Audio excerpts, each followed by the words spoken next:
friends, welcome to Way2Bio. Hope you all are well.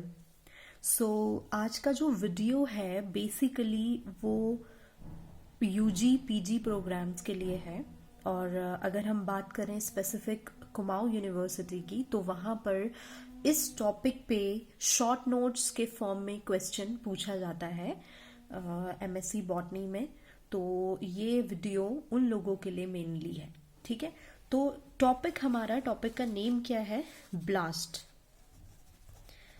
Name of the topic is blast. अब blast समझने से पहले आपको sequence database पता होना चाहिए। क्या होता है?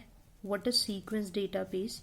बेसिकली सीक्वेंस डेटाबेस एक आप बोल सकते हैं कि एक असेंबली है जहां पर एक मतलब बहुत सारे प्रोटीन्स के सीक्वेंसेस को एक साथ कंपाइल करके असेंबल किया गया है।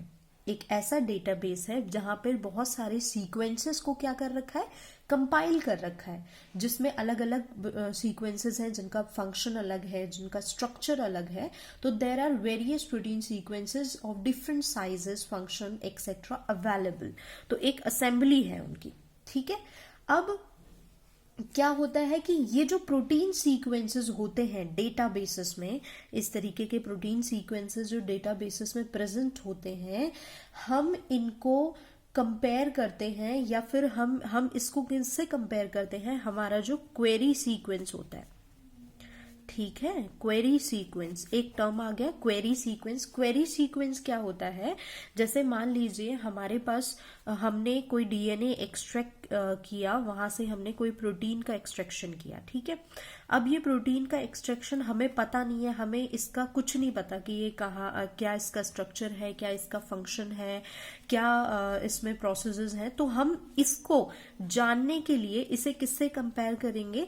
जो हमारे पास सीक्वेंस डेटाबेस है उससे इसको कंपेयर किया जाता है, उसको अलाइन किया जाता है इसमें बेसिकली, ठीक है। और जब हम इसको इसके साथ अलाइन करेंगे तो हमें इस पर्टिकुलर जो हमारा अननोन सीक्वेंस है, इस अननोन सीक्वेंस के बारे में, इसके फंक्शन के बारे में, इसके स्ट्रक्चर के बारे में कंप्लीट नॉलेज हो जाएगी, ठीक है। तो ये चीज होती है। अब अलाइनमेंट की बात अगर हम करें, if you talk about alignment, तो अलाइनमेंट दो तरीके के होते हैं। One is global, another one is local alignment. Global alignment का मतलब है कि ऐसा अलाइनमेंट जो एंटायर सीक्वेंस में हो। जैसे हमारे पास एक सीक्वेंस है न्यूक्लियोटाइड ATCG और इस तरीके से TTA, ठीक है। A हमें पता है बेस पेयरिंग करेगा T के साथ, ये A के साथ। मान लीजिए C G के साथ ना कर करके A के साथ कर रहा है, यहाँ पे C के साथ हो रहा है, यहाँ पे A के साथ, और यहाँ पे जो है C के साथ मान लीजिए, और यहाँ पे T के साथ। तो हम जो अलाइनमेंट देखेंगे, यहाँ पे अलाइनमेंट इन दोनों के बीच में हो रहा है, ओके। उसके बाद ये पूरा सीक्वेंस मतलब ये ही है, पूरा जो भी सीक्वेंस है ये ही है पूरा, ठीक है। अब अलाइनमेंट आप देखोगे इनके बीच में, ओके। यहाँ पे अलाइनमेंट नहीं होगा क्योंकि C G के साथ पेयर करता है। G C के साथ अलाइनमेंट देख लिया आपने, यहाँ पे भी देख लिया आपने, और यहाँ पे भी आपने देख लिया, ठीक है। तो ये आपको जो अलाइनमेंट एंटायर सीक्वेंस में दिखाई दे रहे हैं, इसको आप बोलते हो global alignment, okay. Local alignment का मतलब है आपके पास कोई सीक्वेंस है और ये आपका उस पर्टिकुलर सीक्वेंस का एक छोटा सा पार्ट है, मान लीजिए, ठीक है। आपके पास क्या है? उसका पार्ट है एक छोटा सा, इस तरीके से। तो आप अलाइनमेंट यहाँ पे देखेंगे, आप यहाँ पे देखेंगे, आप यहाँ पे देखेंगे। आपको समझ में आ रहा है? तो this is a part of a, basically this is not the complete sequence, it is the part of a complete sequence. एक कंप्लीट सीक्वेंस का छोटा सा पार्ट है, तो इसी को आप बोलते हैं local alignment, okay. This is known as local alignment. तो अलाइनमेंट क्या पढ़ा हमने कि अलाइनमेंट दो तरीके से है, एक हो गया global alignment, another one is local alignment. दूसरी अगर हम बात करें अलाइनमेंट की ही, तो अलाइनमेंट के तीन टाइप्स आप देख सकते हैं, तीन बेसिस देख सकते हैं किस तरीके से हम अलाइनमेंट करते हैं। वो तीन टाइप का है। एक होता है डॉट मैट्रिक्स, एक होता है डायनेमिक प्रोग्राम, एक होता है वर्क या फिर के टिप्यूल method. Word, sorry it's not work, it's word, word और के टिप्यूल मैथड। तो अलाइनमेंट के हमने 3 तरीके से देख लिए, किस तरीके से होता है, dot matrix, dynamic programming, word या के टिप्यूल मैथड।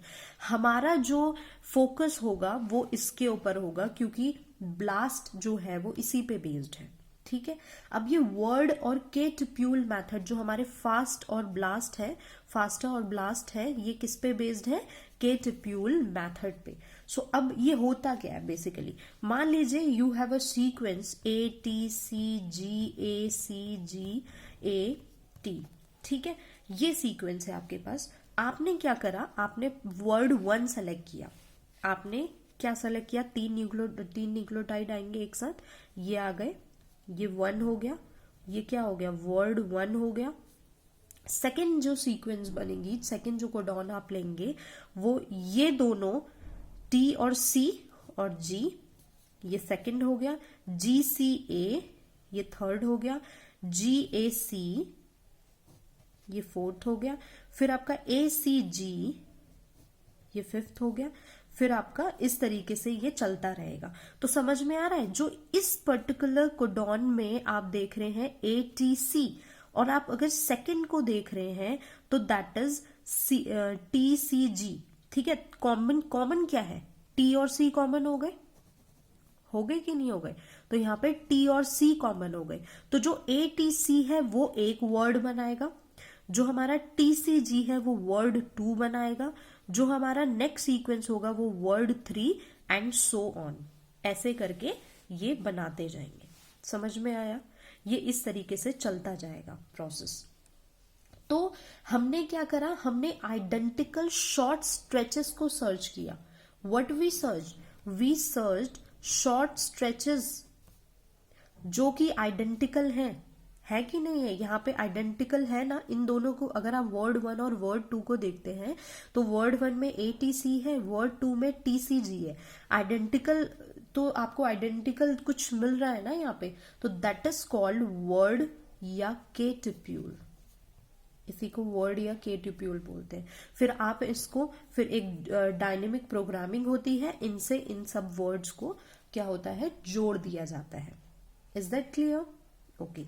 अब जो मेथड था पहले अलाइनमेंट का, वो ओल्ड मेथड की अगर हम बात करें तो ओल्ड मेथड क्या था हमारा, स्मिथ वाटरमैन, पहला जो पहले यूज किया करते थे ट्रेडिशनल मेथड जो था that was Smith Waterman. But क्या हुआ, यहाँ पे बहुत टाइम वेस्ट वाला चीज हो गया, क्योंकि द कैलकुलेशन कैलकुलेशन होता था that was wasted by comparing ऐसे रीजंस को कैलकुलेट कर लिया जाता था जिनका कोई कॉमन डेटाबेस मतलब है ही नहीं उनके बीच में। जो सीक्वेंस आपने सर्च किए हैं उनके बीच में कुछ कॉमन नहीं है, और आप फालतू की कैलकुलेशंस करते जा रहे हो, तो एक वेस्टेज ऑफ कैलकुलेशन वेस्टेज वाला सीन था इसमें। उसके बाद फिर हमारे आए मॉडर्न मेथड्स। फिर कौन से आए हमारे, मॉडर्न मैथड्स। तो मॉडर्न मेथड्स में क्या हुआ, मॉडर्न मेथड्स में अपने वही आए, ब्लास्ट और फास्ट आए मॉडर्न मेथड्स में, ठीक है। तो ब्लास्ट को 1990 में डिस्कवर किया गया था, एल्शुल एटल, मतलब एल्शुल और उनके जो कलीग्स थे उन्होंने मिलकर इसे डिस्कवर किया। और फास्टा जो है इसको डिस्कवर किया था 1988 में पियर्सन एंड लिपमैन ने, पियर्सन एंड लिपमैन। अब इन दोनों मेथड्स की बात करें तो ये ह्यूरिस्टिक मेथड है दोनों, बोथ आर ह्यूरिस्टिक मेथड, मतलब पूरा कंप्लीटली एक्यूरेसी पे बेस्ड है ये, मतलब ये पूरे पुराने ट्रेडिशनल मेथड नहीं है, they are based on accuracy, complete accuracy. 100% तो नहीं बोल सकते, but yes they are more accurate. तो they are a kind of these bases, these tools are, it comes under heuristic method. okay? अब blast की बात करते हैं। तो जो ब्लास्ट है ये फास्टा से ज्यादा पॉपुलर है, पहली बात। दूसरी बात, यहाँ पे क्वेरी सीक्वेंस को हम उसको आइडेंटिफाई करते हैं, उसके फंक्शन के बारे में हमें पता चलता है, एज वेल एज हम उसके स्ट्रक्चर के बारे में, 3D स्ट्रक्चर के बारे में भी पता चलता है। ब्लास्ट में जो अलाइनमेंट होता है, it is kind of a local alignment. ठीक है, ब्लास्ट में कैसा होता है, local alignment, and it works on the basis that large alignment contain short stretches of identical letters called word. जैसे हमने पढ़ा था ना, वर्ड क्या हो रहा है कि छोटे छोटे, अगर बहुत बड़े अलाइनमेंट्स हैं, लार्ज अलाइनमेंट्स हैं, तो उसमें भी कोई ना कोई स्ट्रेच आपको ऐसा मिल जाएगा जो आइडेंटिटी शो करता हो, है। So this is what it works on the basis. ये इसका एक बेसिस है ब्लास्ट का। अब आप इसमें करते क्या है ब्लास्टा में, देखिए आप इसमें फर्स्ट पहले क्या करेंगे, सबसे पहले आपके पास एक क्वेरी सीक्वेंस है। ठीक है, ये आपका क्वेरी सीक्वेंस है मान लीजिए।